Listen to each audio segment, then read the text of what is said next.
यही समय है आम के बागों में काट छांट करने का, चाहे वो पुरानी बाग हो चाहे स्वस्थ बाग हो। तो इस समय कटिंग करने से कम न्यूनतम नुकसान होता है। इन सबको निकाल देना है, केवल जो ठोस लकड़ी है उसको ही छोड़ना है।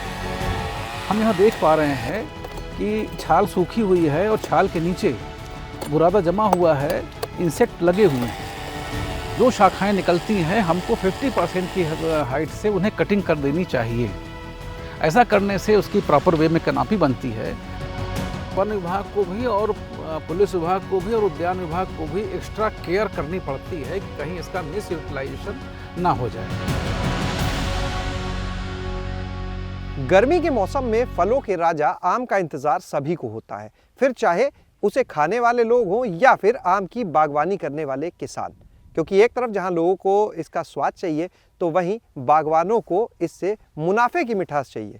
लेकिन बहुत से बागवान ऐसे भी हैं जिनके बाग अब बहुत ज़्यादा पुराने हो चुके हैं, जिसकी वजह से वो एक अच्छे मुनाफे की उम्मीद भी लगभग खो चुके हैं। लेकिन आज हम आपको एक ऐसी विधि बताने जा रहे हैं जिसे अपनाकर जो आम के बागवान हैं, जिनके बाग पुराने हैं, पेड़ बहुत पुराने हैं, उस विधि को अपनाकर वो एक बार फिर से अपने बाग में फल का, आम का एक अच्छा उत्पादन ले सकते हैं। और उस विधि को अपनाने का ये सबसे सही वक्त भी है। तो आज इसे बताने के लिए हमारे साथ में मौजूद हैं उद्यान विभाग के लखनऊ मंडल के उपनिदेशक डॉक्टर DK वर्मा जी।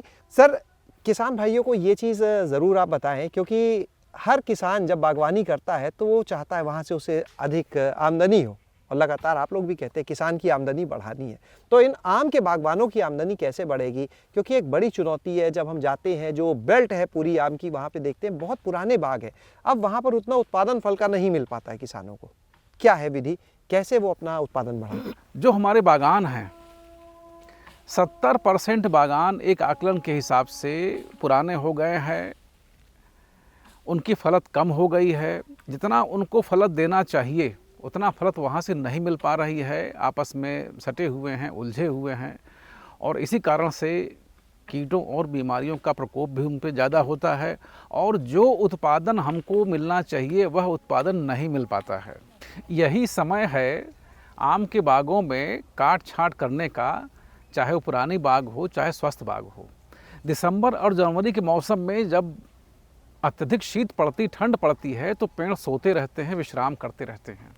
इसी समय हमको जो शाखाएं उलझी हुई हैं, जो शाखाएं आपस में सटी हुई हैं, और जो रोगग्रस्त हैं, कीटग्रस्त हैं, उनको भी हम निकालते हैं। और ऐसे बाग जो हमारे बहुत पुराने हो गए हैं, 60-65 साल की उम्र से ज़्यादा हो गए हैं, उत्पादन नहीं दे पा रहे हैं, उनका हम जीर्णोद्धार भी इस समय ही करते हैं, क्योंकि इस समय कटिंग करने से कम न्यूनतम नुकसान होता है। सर, जहाँ हम मौजूद हैं इस समय, ये भी एक बाग और अलग अलग जैसा आपने अभी दिखाया स्थिति में यहाँ पर पेड़ हमें दिख रहे हैं। तो एक किसी पेड़ के पास जो कटा हुआ है, बिल्कुल ताज़ा, अभी जैसे कट रहे थे, उसके पास चलते हैं, देख लेते हैं, चर्चा भी कर लेते हैं उसके ऊपर, ताकि आप और बेहतर, जो लोग आपको इस समय सुन रहे हैं, देख रहे हैं, आप उनको बता पाएँ। इसी पे आ जाते हैं। तो और यहाँ पे क्या लेप है, क्या करना होता है, इस पे आप बताएं। और फिर उन पेड़ों को भी देखते हैं चल के, जिनको 1 साल या 2 साल का वक्त जो है बीत चुका है। 5 फीट की हाइट से साफ आरी से काट दिया जाए, और वहाँ पर फंगस अटैक नहीं करें, कोई रोग नहीं लगे, इसलिए कॉपर ऑक्सीक्लोराइड या ताज़ा गाय का ताज़ा गोबर उसका लेप कर दिया जाए। तो इसमें जो है ये पहली हमारी शुरुआत होती है रिजुवेनेशन की। ठंड उतरने के बाद में जैसे ही मार्च में गर्मी शुरू होती है, यहाँ से कल्ले निकलना शुरू हो जाते हैं, और एक एक शाखा में 20-25 कल्ले निकलते हैं। नियम उसका यह है कि हमें 3-4 कल्ले छोड़ के बाकी शेष कल्लों को निकालते रहना चाहिए। अगर हम नहीं निकालेंगे तो आपस में गुथ जाएंगे, और उसमें फिर रोगों और कीड़ों का प्रकोप ज़्यादा होना शुरू हो जाएगा। हमारा जो पर्पज़ है, पर्पज़ फेल हो जाएगा। एक विशेष चीज़ मैं आपको दिखाना चाहता हूँ। जिस पेड़ का रिजुवेनेशन लास्ट ईयर हुआ था, लेकिन उसमें समस्या आई और वो सूख गया। जो कल्ले निकले थे, कल्ले सूख गए। हमको ये ध्यान रखना है, इसमें ये एश्योर करना है कि कोई भी कीड़ा और बीमारी नहीं लगे। हम यहाँ देख पा रहे हैं कि छाल सूखी हुई है और छाल के नीचे बुरादा जमा हुआ है, इंसेक्ट लगे हुए हैं।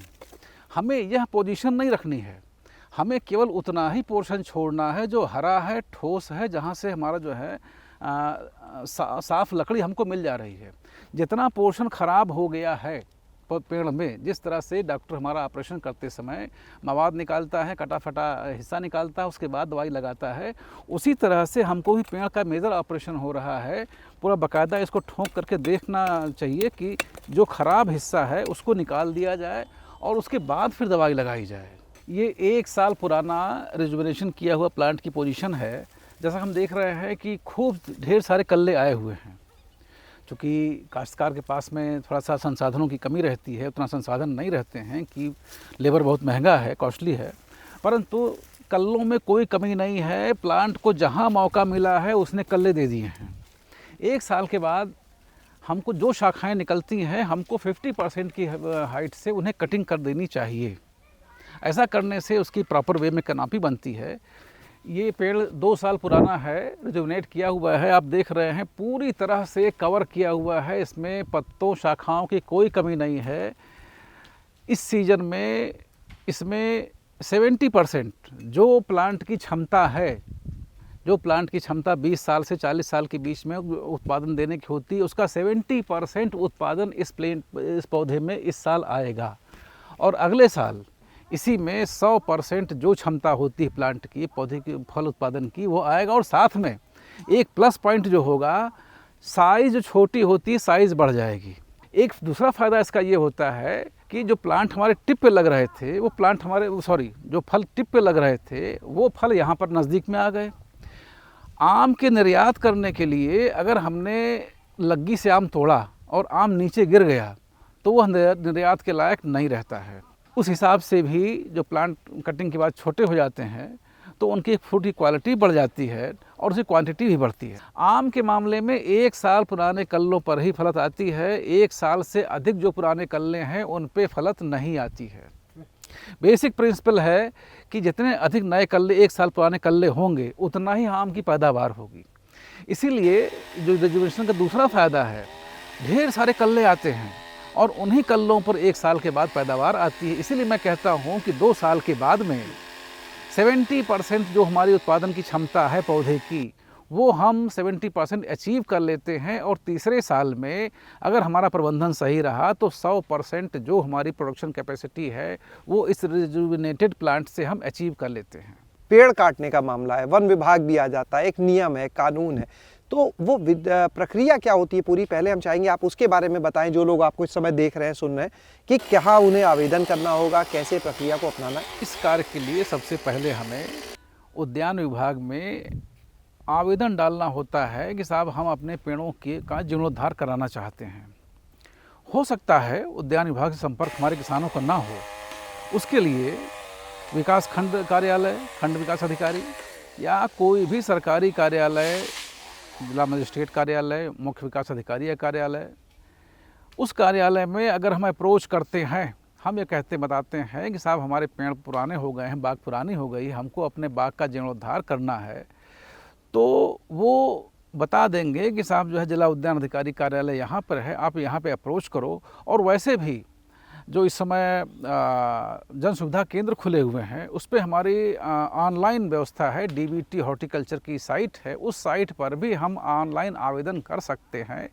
क्योंकि वहाँ पे किसान का पूरा डिटेल रहता है, तो हमारे जो सहायक हैं, हम लोग हैं, उसकी साइट को बार बार वॉच करते रहते हैं। और चूँकि ये एक जटिल प्रक्रिया है, इसलिए हम स्वयं ही किसान से संपर्क करते हैं और उनको गाइड करते हैं कि उन्हें क्या करना चाहिए। और अलाउ करने की प्रक्रिया में उसके आवेदन को वन विभाग में भेजते हैं, वहाँ से परमिशन के लिए।